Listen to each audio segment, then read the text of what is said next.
ভয়াবহ রূপ ধারণ করেছে কঙ্গোয় শনাক্ত হয় এমপক্স সংক্রামক ও ভাইরাসজনিত রোগটি আফ্রিকা মহাদেশ ছাপিয়ে এশিয়া ও ইউরোপেও ছড়িয়ে পড়েছে।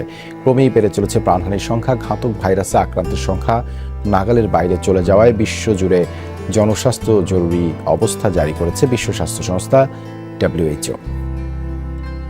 নতুন এক মহামারীর আশঙ্কায় বিশ্বজুড়ে ছড়িয়েছে আতঙ্ক। উচ্চ সংক্রামক এমপক্স নামের এই ভাইরাস প্রথমে কঙ্গোতে শনাক্ত হলেও দ্রুতই তা ছড়িয়ে পড়ে আফ্রিকার আরও 13টি দেশে। তবে এখানেই শেষ না, ভয়াবহতার জানান দিতেই যেন এমপক্স এবার আফ্রিকার গণ্ডি পেরিয়ে প্রবেশ করেছে ইউরোপে। অন্তত 3 জন এমপক্স রোগী শনাক্ত হয়েছে পাকিস্তানেও।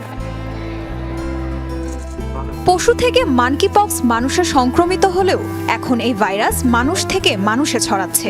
এরই মাঝে এমপক্সে আক্রান্ত হয়ে কঙ্গোতে মারা গেছে অন্তত 450 মানুষ।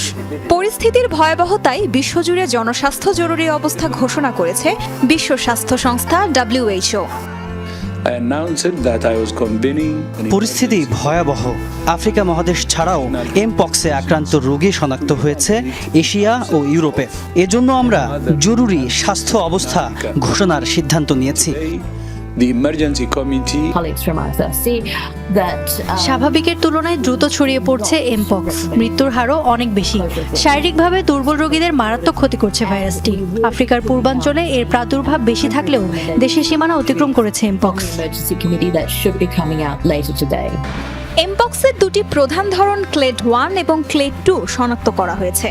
প্রাণহানির দিক থেকে সবচেয়ে ভয়াবহ এমপক্স ক্লেড 1। তবে বিপত্তি ঘটে এমপক্সের রূপ বদল হলে। গত বছরের সেপ্টেম্বরে নতুন ভ্যারিয়েন্ট ক্লেড 1B শনাক্ত হয়। এরপর থেকেই বেড়েছে সংক্রমণের হার। চলতি বছরের শুরু থেকে জুলাই মাস পর্যন্ত এমপক্সে আক্রান্ত হয়েছে 17,000-এর বেশি মানুষ। এমপক্সে আক্রান্ত ব্যক্তি এবং পশুর সংস্পর্শে ছড়িয়ে পড়ছে রোগের ভাইরাস। প্রাথমিক লক্ষণের মধ্যে রয়েছে জ্বর, মাথা ব্যথা, পিঠ এবং কোমরের পেশিতে যন্ত্রণা। এছাড়া শরীরে দেখা দেয় ফুসকুড়ি। এর আগে 2022 সালে এমপক্স ভাইরাসের কারণে জরুরি জনস্বাস্থ্য অবস্থা ঘোষণা করতে হয়েছিল বিশ্ব স্বাস্থ্য সংস্থাকে। এ রোগে আক্রান্ত হওয়ার পেছনে সমকামিতা এবং অবৈধ শারীরিক সম্পর্ককে দায়ী করা হচ্ছে।